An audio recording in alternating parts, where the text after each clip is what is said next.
कार्यक्रम के पुण्यार्जक हैं श्री विपिन कुमार जैन, श्रीमती अनीता जैन, श्री दीपक जैन दामाद, श्रीमती प्रीति जैन पुत्री, निहारिका जैन नातिन, अर्णव जैन नाती, श्री सौरभ जैन दामाद, श्रीमती प्रियंका जैन पुत्री, अमायरा नातिन, आराध्या जैन नातिन, श्री नितिन जैन पुत्र, श्रीमती शिल्पा जैन पुत्र वधू, अद्वैय जैन पौत्र, Advika Jain पौत्री। B&A Manufacturers and Exporters of Fine Jewelry, Advay Jewels LLP Manufacturer and Exporters of Diamond Jewelry, 5 Ansari Road, Daryaganj, New Delhi 110002। पंच परमेष्टि भगवान की जय हो। आचार्य श्री गुरुवर कुंद कुंद महाराज की जय हो। आचार्य श्री गुरुवर विद्यासागर महाराज की जय हो। परम पूज्य निर्यापक श्री 108 सुधा सागर जी महाराज की जय हो। सत्येंद्र जैन की जिज्ञासा है, परम पूज्य मेरे इष्ट गुरुदेव के चरणों में त्रिवार नमोस्तु। महाराज श्री, आपने 10/5/2021 जिज्ञासा समाधान में बताया कि इष्ट वियोग तथा अनिष्ट संयोग से संबंधित कुछ भगवान से मांगते हैं तब यह आर्त ध्यान कहलाता है। महाराज श्री, मेरी जिज्ञासा है कि भगवान का अभिषेक और पूजन हमें इष्ट होता है और हम ऐसा मांगे कि भगवान इस मनुष्य भव पर्यंत तत्पश्चात अरिहंत पर्यंत तक आपका अभिषेक पूजन मुझे मिलता रहे, तो क्या ये आर्त ध्यान में आएगा? कृपया समाधान करना। आर्त ध्यान कहते ही आप लोगों को घबराहट हो जाती है। आर्त ध्यान में भी पुण्य का बंध होता है, आर्त ध्यान में भी पुण्य का बंध होता है, लेकिन हमें सत्य स्वरूप तो समझना पड़ेगा ना कि जब हम धर्म की क्रिया से, धर्म की किसी भी क्रिया से सांसारिक आवश्यकताओं की ही भली वस्तु हो, शौक मौज की नहीं, आवश्यक वस्तुएं भी हों, तो वह कहलाएगा आर्त ध्यान ही। चाहे हम मुनिराज क्यों ना हो, हम मुनिराज भी यदि ये भावना करें कि मेरा स्वास्थ्य ठीक हो जाए तो हमारा आर्त ध्यान माना जाए। जब हम अंजड़ी में आहार लेने के लिए आपके हाथ फैलाते हैं, हाथ खोलते हैं, तो आर्त ध्यान की स्थिति बनती है, क्योंकि हम आहार ले रहे हैं। जब हम कोई भी क्रिया को अपने से संबंधित है तो वह आर्त ध्यान के अंतर्गत आता है। इसलिए छठे गुण स्थान तक आर्त ध्यान जाता है। अब यदि हम वही चीज रत्नत्रय मानते हैं, हम मोक्ष की भावना करते हैं, कर्मों की निर्जरा करते हैं, हे भगवान आपके गुणों को मैं प्राप्त हूं, ये धर्म ध्यान है। समझो, उन्हीं भगवान से हम कोई धर्म की इच्छा करते हैं, किसी धार्मिक क्रिया से, धर्म ध्यान है। उसी इच्छा से, चाहे मजबूरी में हो चाहे आवश्यक हो, वह हमारा आर्त ध्यान है। आर्त ध्यान से गुण स्थान गिरेगा ऐसा नियम नहीं, आर्त ध्यान में पाप का ही बंध होता है ऐसा नहीं। क्योंकि सपोज कीजिए कोई मिथ्या दृष्टि है, तो मिथ्या दृष्टि के तो कभी धर्म ध्यान होता ही नहीं है। उनके तो दो ही ध्यान होते, आर्त और ध्यान, निरंतर आर्त और ध्यान, दो के अलावा कोई ध्यान होते ही नहीं। फिर भी उनके पुण्य का बंध होता है। पुण्य की प्रकृति बंद करते हैं, देवायु का बंद करते, देव गति का बंद करते, वज्रश्याम नाराज संगन का बंद करते, आर्त ध्यान के साथ। मिथ्या दृष्टि, कितने मिथ्या दृष्टि हैं जो आर्त ध्यान के साथ पुण्य का बंद करते हैं। इसलिए आर्त ध्यान, प्रशस्त आर्त ध्यान और एक अप्रशस्त आर्त ध्यान। तो जो अपन कोई आवश्यक वस्तुएं मांगते हैं तो उसमें पाप का आश्रय नहीं होता, क्योंकि आप कोई शौक मौज के लिए नहीं मांग रहे हैं, आपके परिवार के, आपकी गृहस्थी के लिए आवश्यक है। आपने शांति धारा की अपने बेटे को स्वस्थ करने के लिए, अपने परिवार के व्यक्ति को स्वस्थ करने के लिए, तो आपको पाप का बंध, आर्त ध्यान तो है लेकिन पाप का बंध नहीं, पुण्य का ही बंध है, क्योंकि आपका कर्तव्य है। आप ऐसा नहीं करते हो तो आप कर्तव्यहीन है, पाप का बंध होगा। आप घर के गार्जियन हैं, घर के व्यक्ति हैं, अपने परिवार के लिए कुछ नहीं सोचते हो तो कर्तव्यहीन है।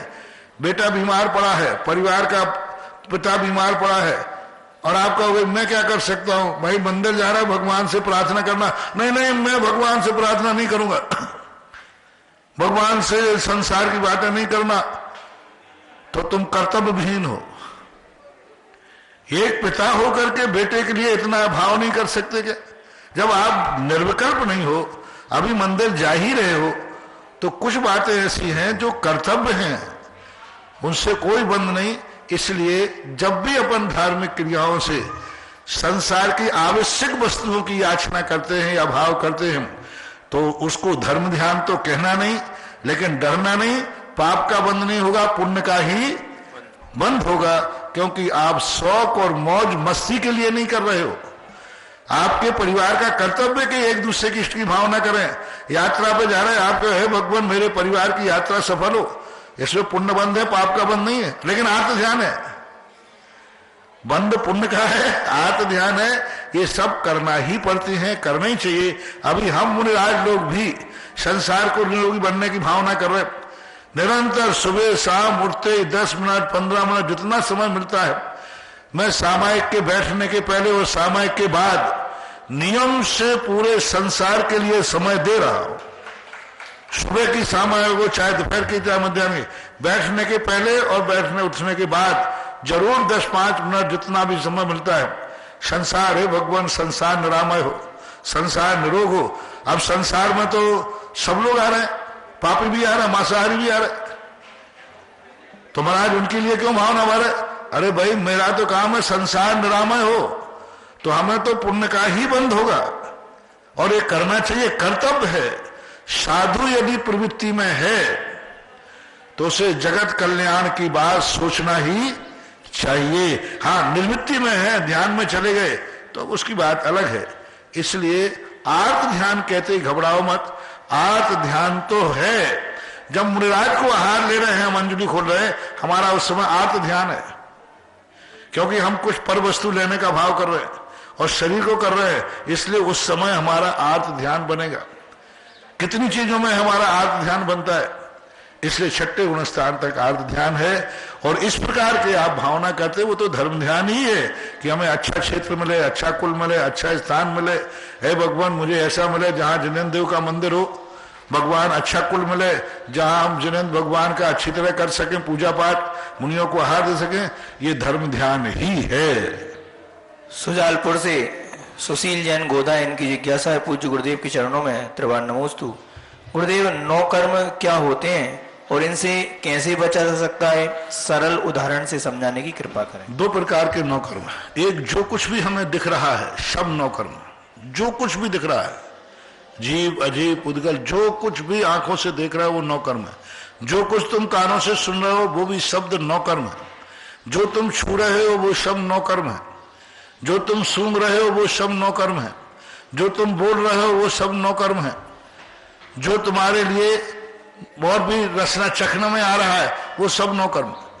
5 इंद्रियों के जितने विषय हैं ये सब 9 कर्म है। एक दूसरा 9 कर्म वर्णनारूप होता है, जो हमारी आंखों का, इंद्रियों का विषय नहीं बनता, जो शरीर प्रति समय वर्णाएं ग्रहण करना, उसको 9 कर्म वर्णा कहते हैं।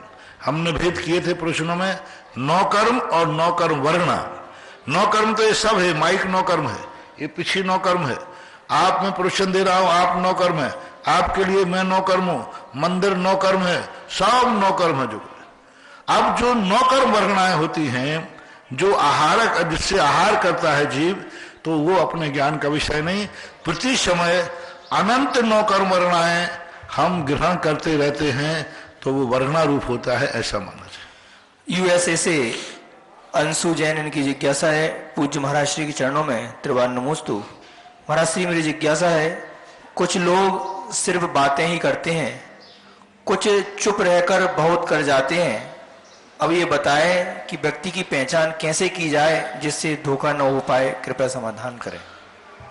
देखो, करने वाले को तुम्हारी प्रशंसा की जरूरत नहीं, उसने तो कर दिया, वही प्रशंसनीय कार्य है। एक प्रशंसा होता है और एक प्रशंसनीय कार्य होता है, तो उसने तो कर दिया तो कर दिया उसने। अब जो बातें करने वाले हैं कभी कभी वो प्रशंसा ले जाते हैं, और जो ओरिजिनल काम करने वाले उनको प्रशंसा नहीं मिलती। तो इस बाहरी प्रशंसा और नई प्रशंसा से कोई मतलब नहीं। जिसने किया नहीं और बाहर की प्रशंसा लूट ले गया वो तो लूट गया, किया नहीं है तो वो तो लूट गया, और जिसने किया है प्रशंसा नहीं की हुई है तो वो माला माल हो गया, ऐसा है, मानना चाहिए। कामा भरतपुर से अरुण जैन बंटी, इनकी जिज्ञासा है परम उपकारी गुरुदेव के चरणों में त्रिवार नमोस्तु। गुरुदेव मेरी जिज्ञासा है कि जब अपने जिसको हमने अपना गुरु बनाया है अगर उसकी समाधि हो जाती है तो क्या हम अपने जीवन में और कोई गुरु बना सकते हैं? कृपया समाधान करें। किसी गुरु की समाधि हो जाए? हाँ, गुरु की समाधि होने पर बना सकते, कोई बाधा नहीं। आष्टा से श्रीमती डॉक्टर चंदा मगन जैन की जिज्ञासा है। परम पूज्य आराध्य गुरुदेव के चरणों में नमोस्तु। महाराज जी, प्रायोग लब्धि में कर्मों की स्थिति घटकर अंतः कोड़ाकोड़ी और कर्मों का अनुभाग बंद द्विस्थानी किस प्रकार से घटित होता है? कृपया सरल भाषा में समझाने कृपा करें। उस समय उनके विशुद्धि परिणाम होते हैं। जब कोई सम्यक दर्शन प्राप्त करता है तो विशुद्धतर विशुद्ध होता जाता है, तो उस समय कर्मों की अधिकतम स्थिति, क्योंकि कसाय बहुत मंद हो जाती है, अंता कोड़ाकोड़ी स्थिति बनती है। और द्विस्थानी बंद का अर्थ होता है 4 स्थानीय बंद होता है, शैल के समान, अस्थि के समान, दारू के समान और लता के समान। तो जो पाप कर्म है, ये पाप कर्मों की चर्चा है यहाँ द्विस्थानी में। तो जो पाप कर्म घातिया कर्म है, इनमें जो बंध हो रहा था शैल के समान, पहाड़ के समान, चट्टान के समान, एक हड्डी के समान बंध होता है जो टूट जाता है लेकिन झुकता नहीं है। और एक होता है दारू, दारू यानी लकड़ी, लकड़ी के समान होता है, थोड़ा बहुत पानी का प्रभाव मिलते ही वो अपना प्रभाव दिखा देती है। और एक लताएं होती हैं, बिल्कुल छोटी सी लताएं।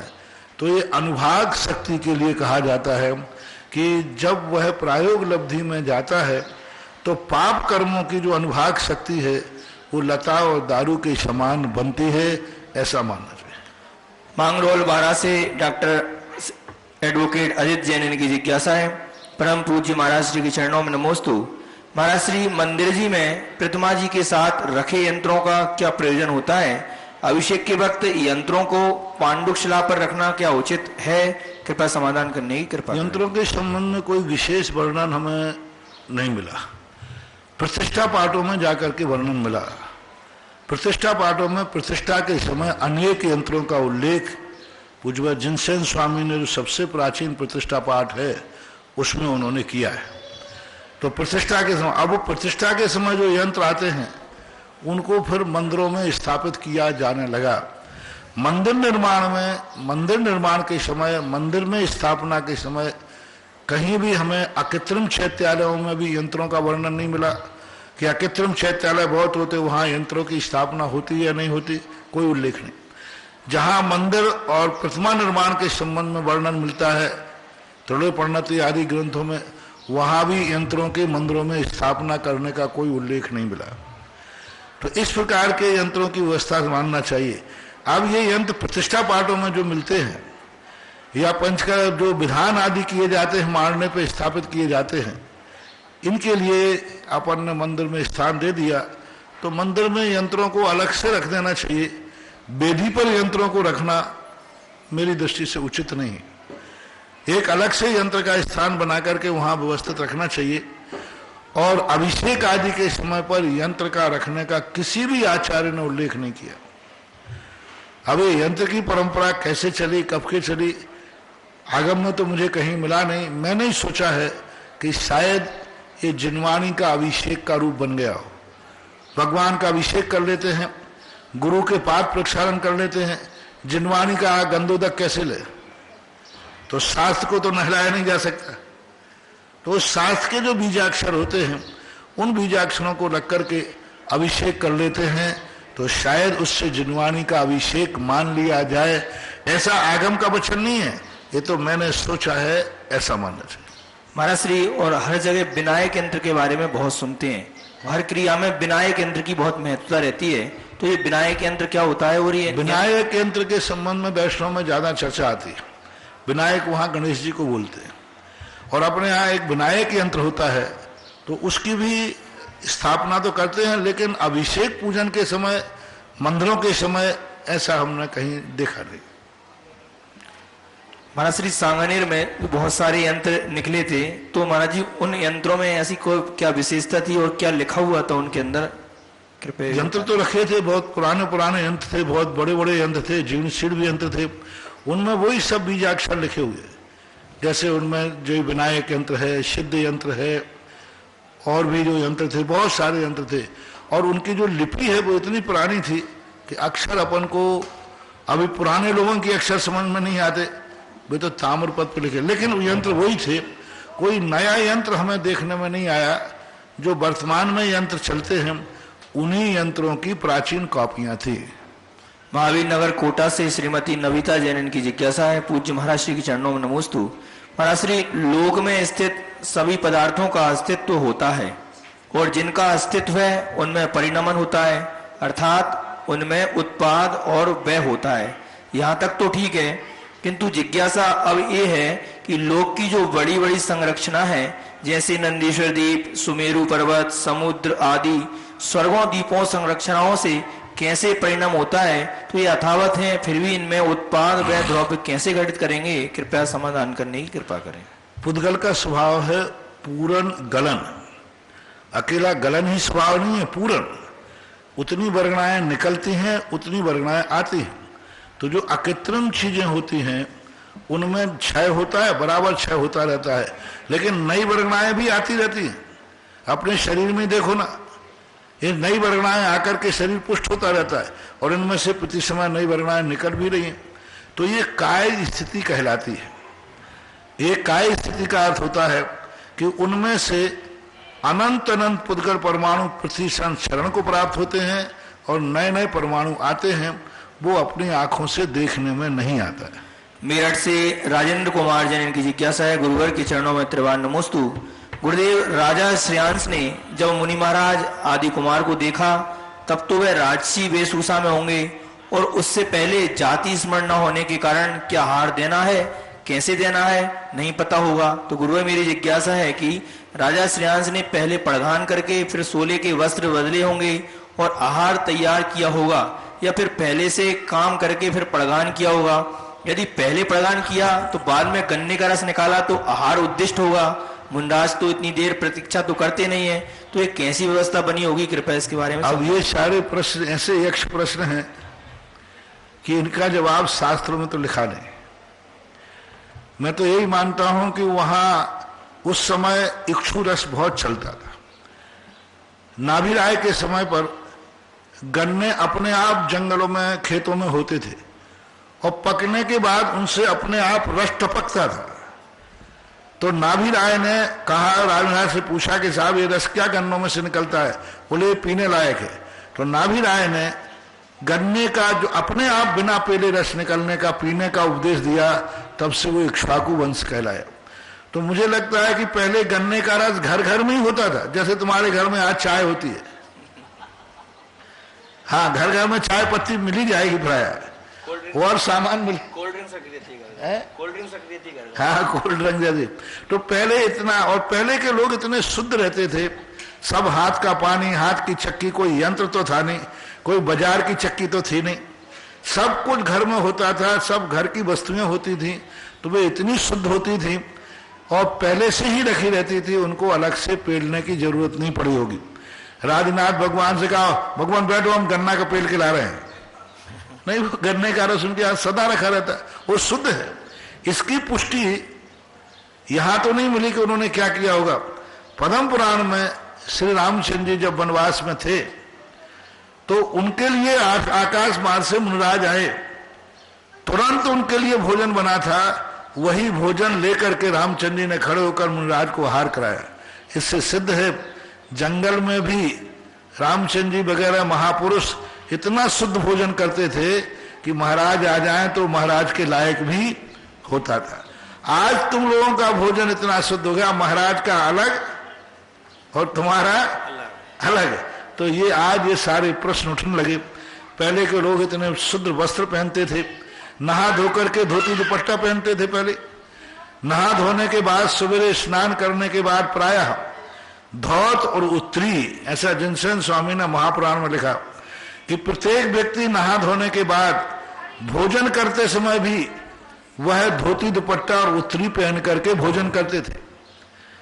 उन्हें क्या शुद्ध पहना, सुबह उठे, सुनाया धोया, नहा धोने के बाद धोती दुपट्टा पहनेंगे, जब तक भोजन नहीं कर लेंगे वो धोती दुपट्टा में ही भोजन करते थे। तो धोती दुपट्टा में जब भोजन स्वयं को करने के लिए पहनेंगे, उसी समय महाराज को पड़गाने की बात आ गई तो पड़गा लिया होगा। ऐसा सोचना चाहिए, क्योंकि तुम कहोगे महाराज फिर ने कपड़े बदले होंगे, फिर तुम कहोगे तुम्हारे जैसे राक्षस बन के नहाया होगा, जैसे तुम 11 बजे 12 बजे कभी भी नहा लेते हो, तो अब महाराज के बाद फिर नहाया होगा, बिना नहाए होंगे, क्योंकि उनको तो मालूम था नहीं। पहले के लोग सूर्योदय के समय नहा करके तैयार होते थे। उनका नहाने का समय फिक्स, उठने का समय था 4 बजे। सामायिक स्वाध्याय जो भी करते हैं करें, उसके बाद प्रातः का स्नान प्रसिद्ध है। पूरे भारत जैन अजैनों में प्रातः का स्नान प्रसिद्ध है, और प्रातः स्नान के बाद जैन अजैन ब्राह्मण उच्च वर्ग वाले ये सब धोती दुपट्टा पहनते। आज पुराने ब्राह्मण देखना, नहाने होने के बाद धोती दुपट्टा पहनते, और वो धोती दुपट्टा कब तक चलता रहेगा? जब तक वो भोजन करेंगे। तो पहले के लोग धोती दुपट्टा में ही भोजन करते थे। जिन धोती दुपट्टा में आज तुम पड़गाते हो, तो वही भोजन के धोती दुपट्टा थे, उन्हीं से पड़गा लिया, क्या बात हो गई। भैंसदेही बैतूल से अभिषेक जैन मोदी, इनकी जिज्ञासा है, पूज्य गुरुदेव के चरणों में नमोस्तु।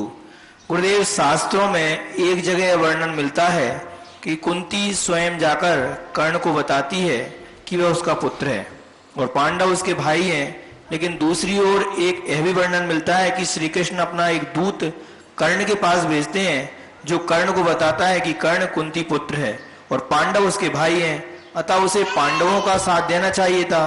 तो दोनों तथ्यों में से कौन सा सही है? कृपया समाधान करें। देखो, पहले राजा महाराजाओं के संबंध में अनेक क्षत्रियता होती थी, उनके नियम कानून होते थे। आप महाभारत में देखिए, अच्छे अच्छे महारथी असत्य के पक्ष में हो गए वचन के कारण। क्या ताजश्री नहीं जानते थे कि मैं गलत पक्ष में हूं, लेकिन वचन दे दिया था हस्तिनापुर की गद्दी का मैं सदा रक्षा करूंगा। अब ये नहीं कहा था कि हस्तिनापुर की गद्दी पे कौन बैठेगा, हस्तिनापुर की गद्दी का रक्षा करूंगा। द्रोणाचार्य ने वचन दे दिया था हस्तिनापुर की गद्दी के विरुद्ध में मैं कभी नहीं जाऊंगा। तो अब देख लीजिए, वहां सब जान रहे हैं कि असत्य है, फिर भी वचन, उस समय ऐसा भाईचारा मोह आदि नहीं होता था, वहां क्षत्रिय वचन की कीमत होती थी।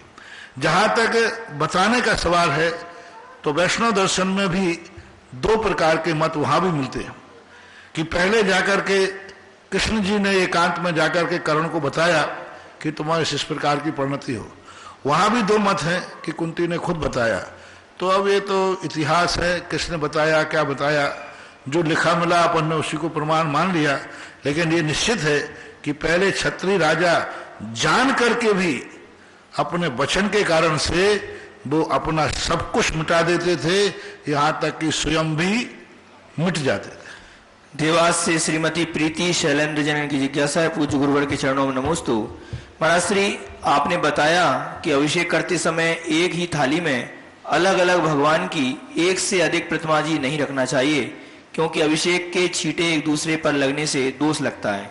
किंतु क्या 24 की प्रतिमा जी का अभिषेक करने पर भी दोष लगता है? कृपया समाधान। पहले जिस ढंग की आप 24 बनवाते हो, ये 24 है ही नहीं। एक इतनी सी पीतल की मूर्तियां बना लिया, उसमें भगवान ही नहीं दिख रहे।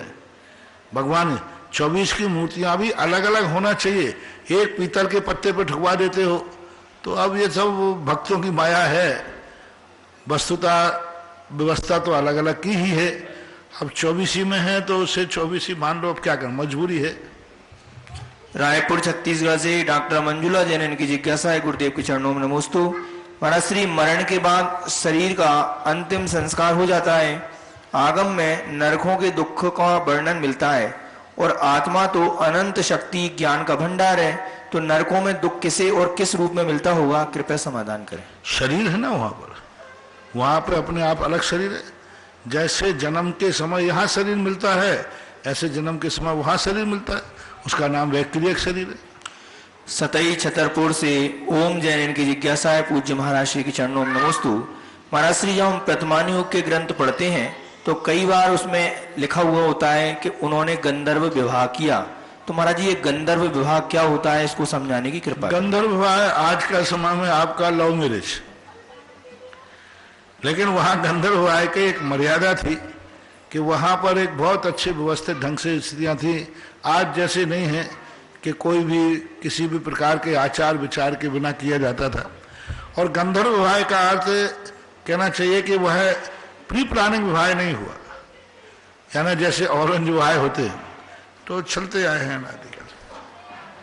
सिंगौली से श्रीमती सुधा जैन की जिज्ञासा है, गुरुदेव के चरणों में नमोस्तु। महाराज श्री, क्या औषमिक सम्यक्त्व वाले के प्रति समय कर्म की निर्जरा होती है, क्योंकि उसका समय तो मात्र अंतर्मुहूर्त है, और दूसरा क्या वह सम्यक दृष्टि आत्म अनुभव का आत्मचिंतन कर सकता है, यदि हाँ तो कैसे कृपया समाधान करें। प्रथमोपम सम्य दृष्टि के पूरे एक अंतर मुहूर्त तक निरंतर असंख्यात गुणी निर्जरा होती है, ऐसा पूज्यवर उमा स्वामी महाराज ने अन्य आचार्यों ने भी दिया है। द्वितीयोपम सम्यक दर्शन जब उत्पन्न होता है तब भी अंतर मुहूर्त तक निरंतर असंख्यात गुणी निर्जरा होती है। सम्यक दृष्टि आत्मा का अनुभव तो नहीं कर सकता, चिंतन कर सकता है। शुद्ध स्वरूप जो उसका जो अनुभूति में आता है वैसा अपन चिंतन कर सकते हैं, आत्मा का स्वरूप ऐसा है, आत्मा का स्वरूप ऐसा है, लेकिन उसको अनुभव में आ जाएगा सो बात नहीं। भीलवाड़ा से हर्षित जैन की जिज्ञासा है, गुरुदेव के चरणों में नमोस्तु। गुरुदेव, कर्म की प्रक्रिया का या कर्म के सिद्धांत को समझना चाहते हैं, इसके लिए कौन सा ग्रंथ पढ़ना चाहिए? क्या इसे गुरु के द्वारा ही समझा जा सकता है या स्वयं स्वाध्याय करके भी समझ सकते हैं? कर्म सिद्धांत को पढ़ने के लिए सबसे पहले जैन सिद्धांत प्रवेश का पंडित गोपाल दास बरिया की है, उसको पढ़ लेना चाहिए। उसमें कुछ अधिकार ऐसे हैं जिसमें तुम्हारे लिए सरलता पड़ेगी। कर्म सिद्धांत पढ़ने के बाद फिर आप धीरे धीरे और भी जो ग्रंथ हैं जिनमें कर्म सिद्धांत का वर्णन मिलता है तो उनको फिर क्रम से पढ़ें। पहले जैन सिद्धांत प्रवेश का पढ़ लें। हिंदियों में कुछ विद्वानों ने भी कुछ पुस्तकें लिखी हैं, उनको भी पढ़ा जा सकता है, अथवा फिर सीधा गोमरसार कर्मकांड, सबसे पहला कर्म सिद्धांत की शुरुआत वहां से होती है। तत्वार सूत्र वगैरह की जो टीकाएं हैं उनमें भी प्रकीर्ण रूप से सिद्धांत मिलता है। जामौली से मनीष कुमार जैन की जिज्ञासा है, पूज्य गुरुवर के चरणों में नमोस्तु। गुरुवर, केवली भगवान के ज्ञान में क्या क्या झलकता है? क्या वे केवल ज्ञान होने पर मध्यलोक से ही मोक्ष, स्वर्ग एवं नरकों में प्रत्येक आत्मा की स्थिति देख सकते हैं, एवं केवली भगवान नियम से ही मोक्ष ही जाते हैं या कभी कभी स्वर्ग भी जा सकते हैं? पहली बात तो केवली भगवान के ज्ञान में क्या क्या झलकता है अपन नहीं जानते, और मैं इस चक्कर में पढ़ता भी नहीं। मैं तो ये चक्कर में पढ़ता हूं उनके ज्ञान में क्या झलका वो जाने, उन्होंने क्या कहा वो मैं जानूं। उन्होंने क्या कहा है वो तो मुझे जानना है, और उन्होंने क्या देखा है ये मुझे जानने से कोई मतलब नहीं है। लोग कहते हैं जो जो देखी बीत राग ने सो सो होती वीरा रे, तो इसके नीचे की पंक्ति हमने लिख दी, क्या क्या देखी बीत राग ने तू क्या जाने कीरा रे। भगवान क्या जानते हैं क्या नहीं जानते, अपन क्या जान सकते हैं, अपना ज्ञान तो छोटा है। उन्होंने जो कहा है वही है। भगवान केवल ज्ञान के बाद मोक्ष ही जाते हैं और वो चराचर पदार्थों को जानते हैं, ऐसा आगम है। त्रिकाली पदार्थों को, कोई भी पदार्थ उनके ज्ञान से अछूता नहीं। वे जीव का भूत भविष्य वर्तमान सब उनके ज्ञान में झलकता है। इंदौर से अक्षत जैन की जिज्ञासा है, पूज्य मेरे गुरुदेव के चरणों में नमोस्तु। महाराज श्री, जैन धर्म में, जैन आगम में बाल विवाह का क्या वर्णन है? क्या बाल विवाह जैन धर्म में निषेध है या नहीं? कृपया समाधान करने की कृपा करें। नहीं, विवाह की चर्चा नहीं है। विवाह किए हैं लोगों ने, विवाह करना चाहिए ऐसा कोई कानून नहीं बनाया गया, लेकिन लोगों ने विवाह किए हैं, जिन्होंने विवाह किए हैं उनके लिए वर्णन भी मिलता है। इसलिए बाल विवाह का तो हमारे यहाँ सवाल ही नहीं उठता। बाल विवाह का संबंध में चर्चा ही नहीं आएगी। हमारे यहाँ तो जवान विवाह होता है, बाल विवाह होते ही नहीं। बाल विवाह करके करेगा क्या बाल विवाह? वो तो जानते ही नहीं कि मैं कौन हूँ, वो दुल्हन कौन है। कम से कम इतना ज्ञान होने के बाद होना चाहिए। परम पूज्य आचार्य गुरुदेव श्री विद्यासागर जी महाराज के आज्ञानुवर्ती शिष्य निर्यापक श्रवण मुनि पुंगव श्री सुधासागर जी महाराज के मुखारविंद से होने वाले जिज्ञासा समाधान में अपने घरों पर टीवी के समक्ष विराजित ऑनलाइन जिज्ञासा भेजने वाले, सुनने वाले, देखने वाले उन सभी भक्तगणों की ओर से गुरुवर के चरणों में त्रिवान नमोस्तु नमोस्तु नमोस्तु। इस क्षेत्र पर बनने वाले सहसगुर जनालय में 171 की जगह 175 में श्रीमान श्रेयांश, मंजू, प्रमेय, सोनम, यशवी, विद्यांश, पाटोदी परिवार जयपुर, एक प्रतिमा 171 नवीन, नितेश, रिया, निखिल जैन भोपाल से, और एक पाव बीघा जमीन नेमीचंद, पद्मा, मनोज, नीता, प्रमोद, रजनी, सोनी, आरके कॉलोनी भीलवाड़ा से। 175 में एक प्रतिमा स्वर्गीय प्रदीचंद जी जैन सेठी, स्वर्गीय बीरन जैन सेठी, कुसुम देवी, विनय जैन, सोना, आशीष, श्वेता, ऋषभ, कृतार्थ, कशिश, धृति शेठी परिवार। गांव का नाम नहीं, जयपुर निवासी सभी के सम्मान में जोरदार तालियां। चलते हैं जिज्ञासा समाधान में ऑनलाइन रिकॉर्डिंग के माध्यम से। नमोस्तु गुरुदेव, मैं ब्यावर से कमल राव का। गुरुदेव, मेरी जिज्ञासा द्रव्य संग्रह की 10वीं गाथा से समुद्घात प्रकरण से है। आहारक समुद्घात में महामुनिराज के आत्म प्रदेश सिर्फ केवली के पास शंका समाधान के लिए ही जा सकता है या अन्य किसी कारण के लिए भी जा सकता है? दूसरा, इसी में ही गुरुदेव कि तेजस समुद्घात में जो दाएं कंधे से जो निकलेगा वह शुभ होगा, वह संसार में व्याप्त महामारी को समाप्त कर वापस लौट आएगा। अभी वर्तमान समय में यह संभव नहीं है क्या? और दीपायन मुनि का प्रकरण इसी समुद्घात में लिया जाता है क्या? इसको कसाय समुद्घात में नहीं लिया जा सकता है क्या? कृपया जिज्ञासा का समाधान। आहारक जब समुद्घात होता है तो आहारक समुद्घात जो मात्र शंका समाधान के लिए ही नहीं किया जाता। पूज्यवर वीरसेन स्वामी महाराज ने, पूज्यवर अकलंग स्वामी महाराज ने राजवार्तिक आदि में 3-4 कारण और भी गिनाए। संयम की रक्षार्थ, वंदना के लिए, जैसे कहीं वंदना को जाना है, वो जा नहीं पा रहे हैं, वंदना के भाव है, तो आहारक पुतला जाकर तीर्थ क्षेत्र की वंदना करके आ जाएगा। संयम की रक्षार्थ, कहीं विहार करना है और वहां पहुंचने की बात है, नहीं जा पा रहे, तो आहारक पुतला से वो चले जाएंगे। कभी कभी वीरसेन स्वामी महाराज ने लिखा, पूज्यवर ने, परीक्षा के निमित्त से मुझे आहारक पुतले आहार गद्दी प्राप्त है या नहीं, तो ऐसी परीक्षा के लिए भी वो आहारक पुतला निकाल करके और अपनी रिद्धि का निर्णय करते हैं। ऐसे 4-5 कारण हैं। तेजस कारण, जो तेजस पुतला जो है वो शुभ भी निकल सकता है। दीपायन मुनि का पुतला जो था अशुभ पुतला था। इसके 2 रूप हैं। आहारक तो शुभ ही होता है, लेकिन तेजस शुभ भी होता है, अशुभ भी होता है। बाएं कंधे से अशुभ निकलता है, दाएं कंधे से शुभ निकलता है। अशुभ का तो उल्लेख मिलता है दीपायन मुनि का, लेकिन शुभ पुतला किसी मुनिराज को निकला है ऐसा उल्लेख कहीं देखने में नहीं आया और उनका उदाहरण प्रसिद्ध भी नहीं है। और आज वर्तमान में आहारक पुतला की, जो शुभ आहारक पुतला और अशुभ दोनों अभाव हैं, क्योंकि ये प्रशस्त उत्तम संघन वालों को ही होते हैं। उत्तम संघन 3 होते हैं, वज्रसम नाराज संघन, वज्र नाराज संघन और नाराज संघन। ये 3 संघनधारियों को ही ये महान रिद्धियां प्राप्त होती हैं, और आज ये तीनों संघन पंचम काल में नहीं है, तो ऐसी रिद्धि आज प्रकट नहीं हो सकती। कल एक प्रश्न आहारक के मन में आया था, तो अनाहारक अवस्था जो है 13वें गुणस्थान तक ही मानना चाहिए। 14वें गुणस्थान में ना वो आहारक है ना अनाहारक है, अनाहारक की कोटि में रहे, क्योंकि वहां तो कोई भी कायोग ही नहीं। आहारक तो कायोग के लिए होता है ना, तो कायोग तो वहां है ही नहीं, तो वहां अनाहारक ही मानना चाहिए। अगली जिज्ञासा पना रिकॉर्डिंग के माध्यम से। परम पूज्य निर्यापक श्रमण के चरणों में हम सब बहनों का कोटिशः नमन। मुनिश्री, जिज्ञासा है कि पंच संग्रह ग्रंथ में 505 पृष्ठ पर गोत्र कर्म के भंग बनाए। जिज्ञासा ही है कि 5वें गुणस्थान में गोत्र कर्म के 2 भंग बनाए कि उच्च गोत्र का बंध, उच्च गोत्र का उदय और उच्च और नीच की सत्ता रहेगी। दूसरा भंग बनाया उच्च गोत्र का बंध, नीच गोत्र का उदय और दोनों की सत्ता। अब यहाँ जिज्ञासा है कि कोई नीच गोत्री मनुष्य यदि देश संयम को धारण करता है तो क्या उसका गोत्र परिवर्तन नहीं होता? और यदि वही मनुष्य जब मुनि दीक्षा धारण करता है तो गोत्र परिवर्तन हो जाता है, क्योंकि 6वें गुण स्थान में सिर्फ एक ही भंग बनाया है, उच्च गोत्र का बंध, उच्च गोत्र का उदय और दोनों की सत्ता। तो गोत्र संक्रमण भी होता है क्या? समाधान करें। और यदि त्रियंच नीच गोत्री है, वो यदि देश संयम को धारण करता है तो उसका गोत्र परिवर्तन नहीं होता है क्या? समाधान करें। पूज्यवर वीरसेन स्वामी महाराज ने जो गोत्र के संबंध में 5 भंग बनते हैं, किसी जीव का उच्च का उदय, नीच का बंध, नीच की सत्ता, उच्च की सत्ता, ऐसे 5 भंग बनते।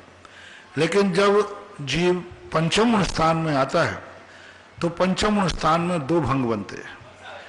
एक बंध तो नियम से उच्च का ही होता है, लेकिन उदय भी उच्च का ही हो सकता है और नीच का भी हो सकता है। पंचम गुण स्थान वर्ती नीच गोत्री पंचम गुण स्थान तक जा सकता है, उदय के रूप में आगम वचन है। अब प्रश्न है कि त्रियंच या मनुष्य पंचम गुण स्थान लेके गोत्र का परिसंक्रमण हो सकता है कि नहीं?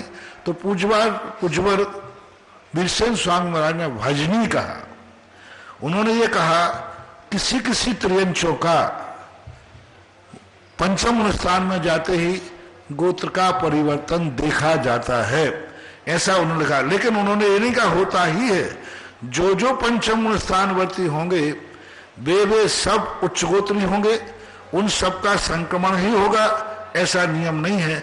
उन्होंने भजनी शब्द डाला। हो भी सकता है, नहीं भी हो सकता है। किसी के साथ पंचम गुण स्थान में दो भंग भी बन सकते हैं, एक भंग भी बन सकता है। उच्च का ही उदय है और उच्च का ही बंध है। और ये भंग भी बन सकता है कि उच्च का तो बंध है और नीच का उदय है। यही मनुष्यों के साथ लगाना।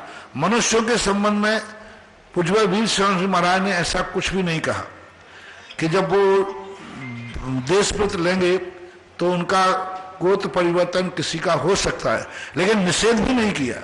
तो वहां वाचना के समय ये निर्णय हुआ था कि जब त्रियंच का किसी त्रियंच का गोत्र परिवर्तन पंचम गुण स्थान में जाने पर हो सकता है, तो मनुष्य का भी हो सकता है। लेकिन होवे ये कोई नियम नहीं है, क्योंकि नीच गोत्र पंचम गुण स्थान तक पाया जाता है उदय रूप में, बंध रूप में नहीं। बंध तो कभी भी हो, क्योंकि बंध की विच्छुट्टी तो उसके दूसरे गुण स्थान में होगी। दूसरे गुण स्थान की जो 25 प्रकृतियां हैं उनमें एक नीच गोत्र भी आता है। दूसरे गुण स्थान से ऊपर नीच गोत्र का बंध तो होता ही नहीं। रही बात उदय की, तो पंचम गुण स्थान तक मानना चाहिए। अब रही बात छठे सातवें गुण स्थान की, तो छठे सातवें गुण स्थान में तो एक ही भंग बनेगा। उच्च का ही बंध होता है और उच्च का ही उदय होता है। ये सर्व आचार्यों में एक मत है। गोमरसार जीव कांड आदि में, गोमरसार में भी यही सब क्रिया छठे गुण स्थान से तो नियम से, क्योंकि उनकी इतनी विशुद्धि है महाव्रत लेते समय, महाव्रतों में इतनी विशुद्धि आ जाती है कि नीच गोत्र का संक्रमण होता ही होता है। लेकिन देशवृत्ति जो है नाना प्रकार के होते, उनमें इतनी विशुद्धि आए कोई नियम नहीं है, क्योंकि कोई त्रियंश भी पाल रहा है विशुद्धि, 2 प्रतिमा भी पढ़ रही हैं और 11 प्रतिमा भी पढ़ रही है। आप बताइए 11 प्रतिमाधारी भी पंचम स्थान वर्ती, जो कितना विशुद्ध है, मुनि के समान चर्या है, मुनि के समान चर्या है, तो भी पंचम स्थान वर्ती है। एक धोती दो, एक दुपट्टा और एक लंगोटी तो है छुल्लक के बाद, एक आड़ी का उपचार से महाव्रती होकर पंचम स्थान वर्ती है, इतना होगा। और एक 2 प्रतिमाधारी है।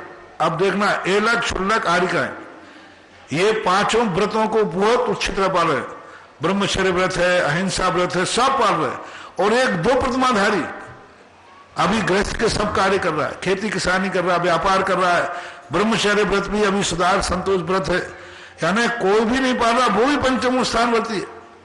तो जो अभी संसार के सारे कार्य कर रहा है, युद्ध के लिए जा रहा है, आराम परिग्रह कर रहा है, अब ऐसे पंचम स्थान की इतनी विशुद्धि नहीं हो सकती है कि वो नीच गोत्र का उच्च गोत्र में परिवर्तन कर दे। लेकिन कुछ ऐसे भी वृत्ति होते हैं जो जिस दिन से व्रत लेते हैं शेर आदि, उसी दिन से वो सूखे पत्ते खाने लग जाते हैं, उसी दिन से वो संलेखना ले लेते हैं। तो कुचित कदाचित उन्होंने शब्द का प्रयोग किया, इसलिए 2 प्रकार के भंग जो बनाए गए हैं वो उचित है। ऐसा ये नियम नहीं मानना कि वृत्ति बनने के बाद गोत्र का परिवर्तन हो ही जाता है, ऐसा नियम नहीं है। अगली जिज्ञासा पना रिकॉर्डिंग के माध्यम से। नमोस्तु महाराज जी, मैं शेखर जैन नसराबाद से। महाराज जी, अभी एक लेखक के विचार पढ़ने में आए जिसमें उन्होंने लिखा कि जब तक विभीषण लंका में रहते थे तब तक रावण ने कितना भी पाप किया, परंतु विभीषण के पुण्य के कारण रावण सदा सुखी रहा। जब तक विभीषण लंका में रहा तब तक शुभ रहा। आगे हमारी और लंका से निकल जाने के लिए कहा, तब से रावण का विनाश शुरू हो गया। ठीक इसी तरह हस्तिनापुर में जब तक विदुर जैसे भक्त रहते थे तब तक कौरवों को सुख ही सुख मिला, परंतु जैसे ही कौरवों ने विदुर का अपमान करके राज्यसभा से चले जाने के लिए कहा और विदुर भी हस्तिनापुर छोड़कर तीर्थ यात्रा पे चले गए, तभी से कौरवों का विनाश शुरू हो गया। तो महाराज जी, मेरी जिज्ञासा ये है कि हमारे भी परिवार में एक व्यक्ति विशेष के पाप कर्म या पुण्य कर्म उदय पे आने पर उसका प्रभाव क्या पूरे परिवार पर पड़ता है? कृपा जिज्ञासा का समाधान करें। नमस्कार। हमारे यहाँ निमित्त निमित्त एक परिणति है। एक के पुण्य के उदय से इतना तीव्र गुना सबका पुण्य का उदय आ जाता है। सब खाते अपने अपने पुण्य के उदय से, लेकिन एक के पुण्य के उदय से सबका पुण्य का उदय आता है। जैसे अभी 2 दिन देखो, बहुत ठंड पड़ रही थी, सबके शीत नाम कर्म का उदय एक साथ था। कल दो दिन में तो कई लोग ऐसे कांप गए कि डर गए कहीं जो हमें निमोनिया तो नहीं, कोरोना तो नहीं हो गया, निमोनिया तो नहीं हो गया, इतनी ठंड पड़ गई। अब पूरे सबका एक साथ इस वातावरण में सबका शीत नाम कर्म का उदय आ गया और आज सबका उष्ण नाम कर्म हो गया। तो ये निमित्त नैमित्तिक परिणति कहलाती है। एक व्यक्ति का इतना तीव्र पुण्य हो कि उसके पुण्य के उदय से सबके पुण्य की उदीर्णा हो जाती है। हमारे यहाँ उदीर्णा कहा जाता है। एक व्यक्ति चला जाता है तो वह उदीर्णा का निमित्त खत्म हो गया। जैसे कल बादल चले गए, सबकी ठंडी खत्म हो गई। अब ये ठंडी अपने अंदर से आई थी कि बादलों के न करना आई थी?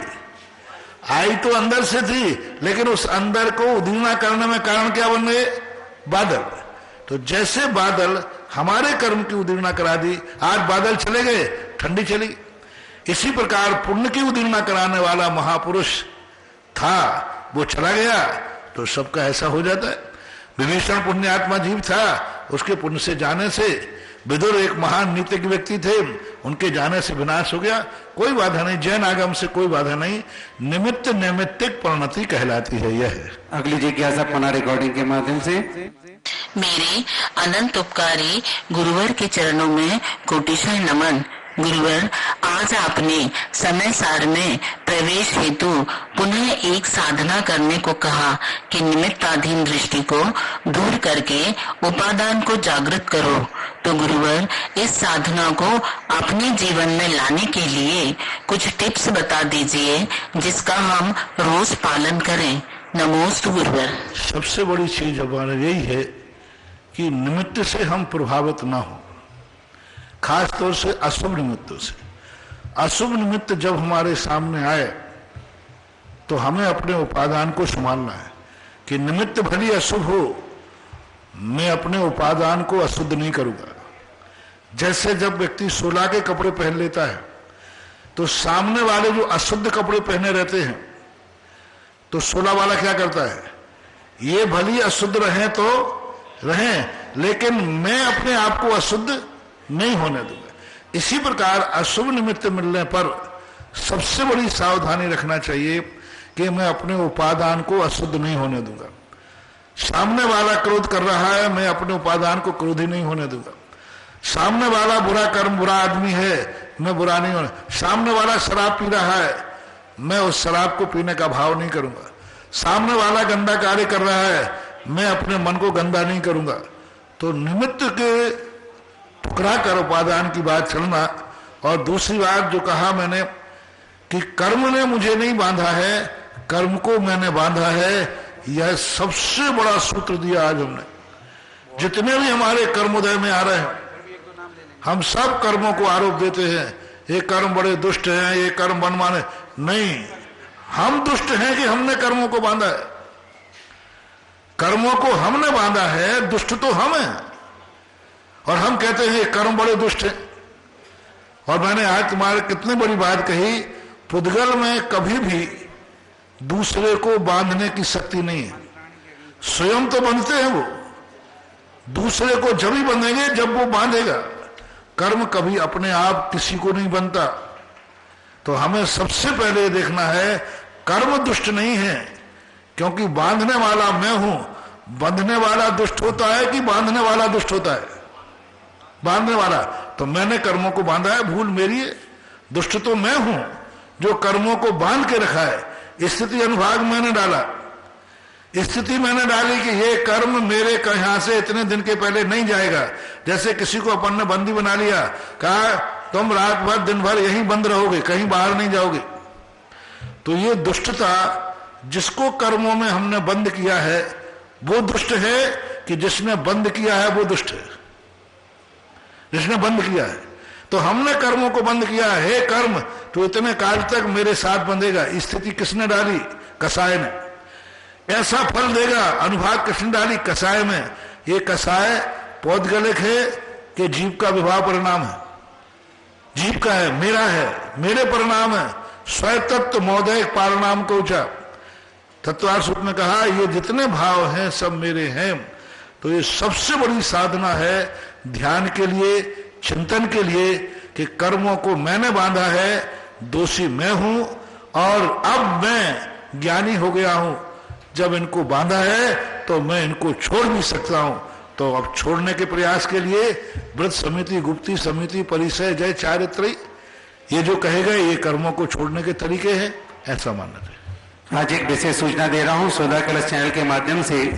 पूज्य हरि सागर जी महाराज की संयोजना से जैन धर्म की वैज्ञानिकता पर वाल विद्वान सम्मेलन है। 21 विद्वानों द्वारा 21 महत्वपूर्ण विषयों पर व्याख्यानमाला होगी, जिसका समय होगा 8:15 से 10:15 पर। आप सुधा कलश चैनल के माध्यम से इन वाल विद्वानों को सुनिएगा और अपने जीवन को सार्थक करने का पुरुषार्थ करें। अगली जिज्ञासा पढ़ा रिकॉर्डिंग के माध्यम से। ललितपुर से श्रीचंद जैन अनवा का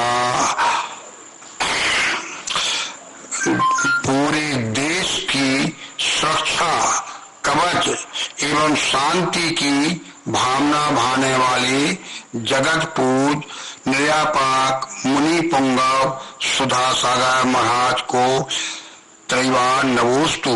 गुरुवार पहले कुछ दिगंबर जैन मंदिरों में मूर्तियों में अतिशय दिखता था, अब उन मूर्तियों में कोई अतिशय नहीं रहा। गुरुवार हमारी जिज्ञासा है कि मूर्ति में अतिशय कैसे आते हैं और मूर्तियों के अतिशय कैसे खत्म हो जाते हैं। हे गुरुवार इसका समाधान करें। नमोस्तु नमोस्तु। मूर्ति के अतिशय होने के कई कारण रहते हैं। सबसे पहला कारण है कि भक्तों की भक्ति में जैसी भक्ति होती है, भक्ति निस्वार्थ भक्ति होती है, तो उनमें अतिशय बढ़ते हैं और संसार के पापों के लिए ही भक्ति होती है। आज वर्तमान में सांसारिक इच्छाएं, सांसारिक पापों को बढ़ावा देने के लिए भक्ति बढ़ रही है।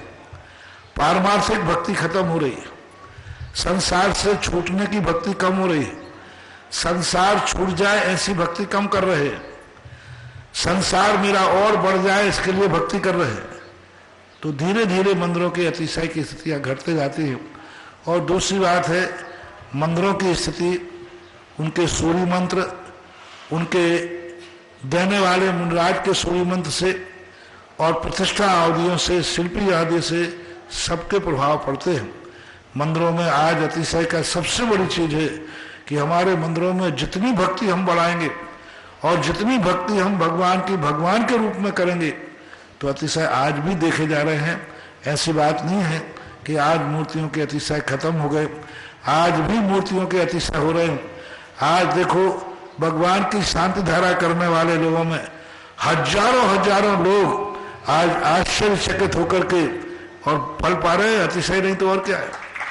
आभार में इतनी शांति धाराएं आ रही हैं, ऐसी ऐसी शांति धाराएं कि जो बिल्कुल ही असाध्य हो चुके थे।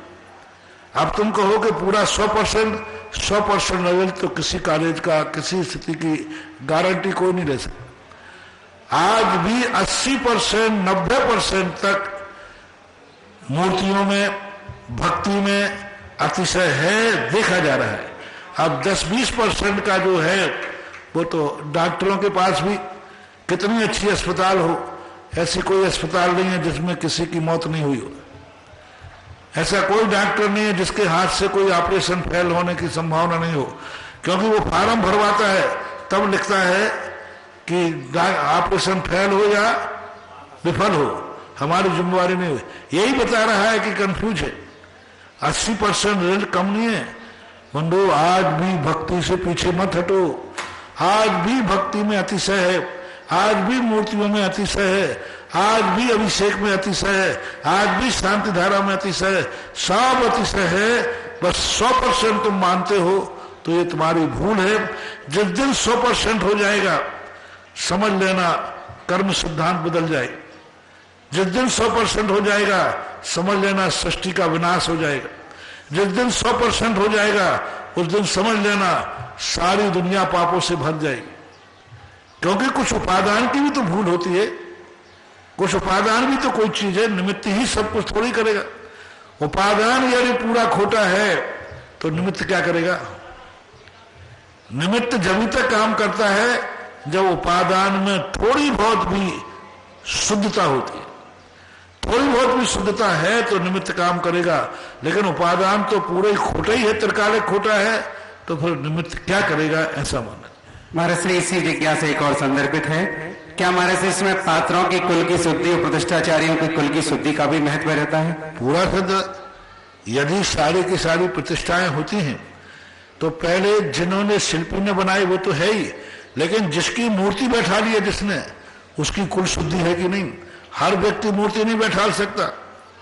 जिनका कुल अशुद्ध हो जाता है, जिनके यहाँ इस प्रकार के, जैसे मान लीजिए किसी ने द्वारा विवाह कर लिया, विधवा विवाह, परित्यक्ता विवाह आदि, विधर्मी आदि, इनके हाथों से मूर्ति बैठेगी तो उसमें अतिशय नहीं आएगा। कुल शुद्धि बैठाने वाला यजमान का पूज्यवत जिनसेन स्वामी ने स्पष्ट लिखा, मूर्ति विराजमान करने वाला कैसा हो। पर प्रतिष्ठाचार्य का, प्रतिष्ठाचार्य के लिए उन्होंने कहा पूरी कुल की शुद्धि होना चाहिए, यानी दोनों कुल शुद्ध हो, अपना पितृकुल और माता का कुल, दोनों का उन्होंने कहा कितने प्रकार की शुद्धि होना चाहिए। माता और पिता का कुल जिनका शुद्ध नहीं है, ऐसे प्रतिष्ठाचार्य यदि पंच कल्याणक विधि करते हैं तो नियम से समझना चाहिए वे मूर्ति स्टेचू हैं, उनमें कोई अतिशय होने वाला नहीं। क्योंकि प्रतिष्ठाचार्य का कुल शुद्ध नहीं है, उसका कुल और जाति शुद्ध नहीं है। माता पक्ष और पितृपक्ष में यदि कोई भ्रष्टता हुई है, यदि कुल में अशुद्धि हुई है, यदि उस कुल में कभी विधवा हुआ है, परित्यक्ता हुआ है, विधर्मी आदि हुआ है, और ऐसे कुल की संतान यदि प्रतिष्ठाचार्य बनती है तो नियम से प्रतिष्ठाएं भंग होंगी। उन बंदरों में कोई अतिशय चमत्कार होने वाला नहीं। ठीक है, किसी का पुण्य हो जाए तो मिट्टी खाने से भी चमत्कार हो जाता है, उसको चमत्कार मत मानना। किसी व्यक्ति को गिल्ली डंडा खेल रहा था, उसकी गिल्ली आंख में लगी तो आंख में खून जमा था, वो निकल गया तो बोले हमें दिख गया, तो सब इसको गिल्ली मारते जाओ। कदापि नहीं। आज कुल प्रतिष्ठाचार्य बनना कोई हंसी मजाक नहीं है। आज जो देखो वो प्रतिष्ठाचार्य बन रहा है, जो देखो उसको बना रहे हैं। सब लोग आज प्रतिष्ठाचार्य की शुद्धि नहीं देख रहे हैं, ये देख रहे हैं कि हमारे अनुकूल कौन है, हमारी जय जयकार कौन बोलता है, हमारे पक्ष में कौन बोलता है, हमारा उल्लू सीधा कौन करता है, हमारी हाँ में हाँ कौन बुलाता है। आज साधु संत लोग भी ऐसे ऐसे प्रतिष्ठाचार्य रखने लगे जिनकी कुल की शुद्धि नहीं है, मात्र इसलिए कि हमारी हाँ में हाँ मिलाने वाला है।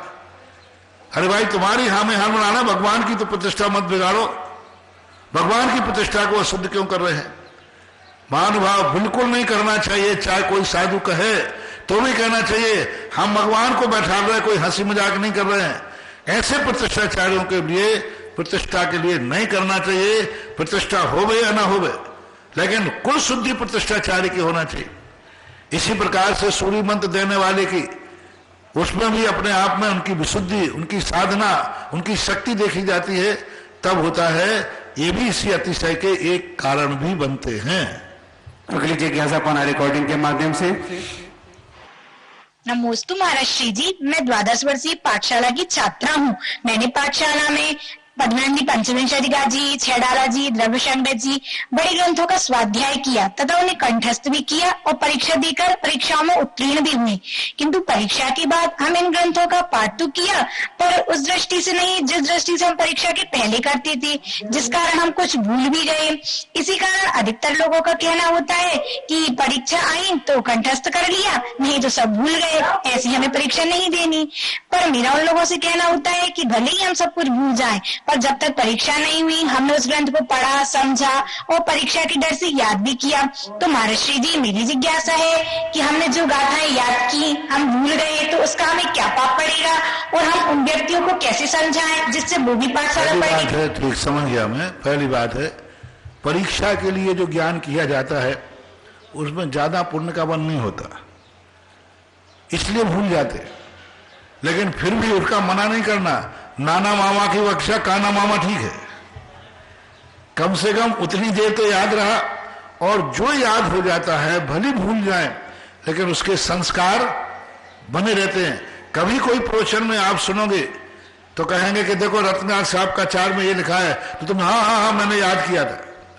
तो कभी उनके निमित्त पढ़ने पर याद किया हुआ विषय कभी ना कभी कर। अंठस्थ धनम कंठस्थ विद्या, कंठस्थ की हुई विद्या कभी ना कभी काम। और अंतस्थ धनम, अपनी अंटी में धन है वो कभी ना कभी काम आ जाता है, ऐसा मानना चाहिए। पुष्पा जी ठग, भीलवाड़ा। नमस्ते महाराज जी, नमस्ते महाराज जी, नमस्ते महाराज जी। मैं कह रही हूँ कि आज्ञा सम्यक्त में कैसे लगता है कि आज्ञा सम्यक्त कैसे होता है? आज्ञा सम्यक्त, हाँ, आज्ञा सम्यक्त का अर्थ है हमारे लिए कोई विषय समझ में नहीं आ रहा है, लेकिन जिनेन्द्र देव की आज्ञा है तो हम उसे आज्ञा को यथावत स्वीकार कर लेंगे, चाहे हमें समझ में नहीं आए। जैसे अंजन चोर को नवोकार मन समझ में नहीं आया तो उसने क्या कहा, शेठ वचन प्रमाणम। मुझे तो कुछ समझ में नहीं आ रहा, लेकिन सेठ जी कह रहे हैं उसी को मैं प्रमाण मानता हूं, ऐसा क्या। सुशीला जी बागुदास। मेरे आराध्य गुरु को कोटि कोटि नमस्तु नमोस्तु स्वामी नमोस्तु। मेरा प्रश्न यह है कि अभी चौलेसर में बैठे हैं और किसी का फोन भी आता है, फोन भी करते हैं तो, और चारों दिशा में जाने का नियम कर लिया और फोन भी करते हैं, फोन भी सुनते हैं, तो उसमें दोष लगेगा क्या? चारों दिशाओं में ना जाने का त्याग कर दिया, लेकिन फोन आता है तो फोन तो सुनते हैं, उसमें कोई दोष लगेगा? तो अब दिशा का त्याग करते समय नियम ले लो कि फोन की छूट रखूंगा और यदि पूरा त्याग ऐसा नहीं किया है तो बराबर दोष लगेगा। इस प्रकार से जिज्ञासा समाधान संपन्न हुआ। इस कार्यक्रम के पुण्यार्जक हैं श्री विपिन कुमार जैन, श्रीमती अनीता जैन, श्री दीपक जैन दामाद, श्रीमती प्रीति जैन पुत्री, निहारिका जैन नातिन, अर्णव जैन नाती, श्री सौरभ जैन दामाद, श्रीमती प्रियंका जैन पुत्री, अमायरा नातिन, आराध्या जैन नातिन, श्री नितिन जैन पुत्र, श्रीमती शिल्पा जैन पुत्र वधू, अद्वैय जैन पौत्र, Advika Jain पौत्री। B&A Manufacturers and Exporters of Fine Jewelry, Advay Jewels LLP Manufacturer and Exporters of Diamond Jewelry, 5 Ansari Road, Daryaganj, New Delhi 110002।